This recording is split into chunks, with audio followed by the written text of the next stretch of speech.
Bonsoir Jennifer. Bonsoir David, bonsoir à tous. Alors que se passe-t-il en Norvège?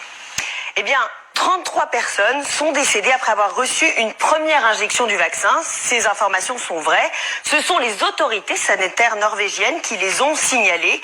Toutes étaient très âgées, plus de 80 ans, en maison de retraite et avaient souvent des comorbidités. Elles sont décédées dans les 6 jours après l'injection de la première dose.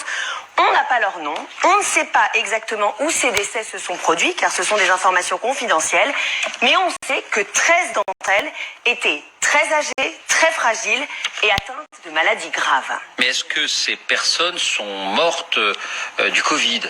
Alors non, sur aucune d'entre elles, le virus n'a été identifié. On soupçonne plutôt les effets secondaires du vaccin, fièvre, diarrhée, nausées, qui sur des personnes très fragiles et très âgées auraient pu avoir un effet mortel. Et par précaution, Oslo a donc mis à jour ses directives, signalant que pour les patients en fin de vie, les bénéfices du vaccin peuvent être marginaux ou sans importance, et recommandant donc d'évaluer prudemment les avantages et les inconvénients.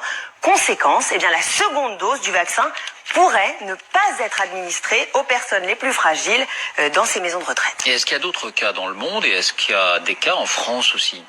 Alors, on a recensé dans l'Union européenne 71 décès après vaccination chez les personnes âgées. Par exemple, la Suède rapporte 13 décès de personnes âgées souffrant d'une ou plusieurs pathologies. Au Danemark, l'agence du médicament a fait état de 11 morts. Quant à l'Allemagne, elle recense 10 décès parmi des personnes âgées et gravement malades. Quant à la France, eh bien, en France, 5 décès ont été enregistrés par les centres de pharmacovigilance. 3 ont été signalés à Nancy, 1 à Tours et 1 à Montpellier. Toutes sont des personnes âgées ou très âgées avec des comorbidités. On a beaucoup parlé notamment d'une personne décédée peu après la vaccination. Il a été établi qu'elle souffrait d'hypertension, qu'elle était diabétique, qu'elle prenait un traitement pouvant entraîner une mort subite. La Direction générale de la santé a donc estimé que son décès n'était pas suspect. Et ça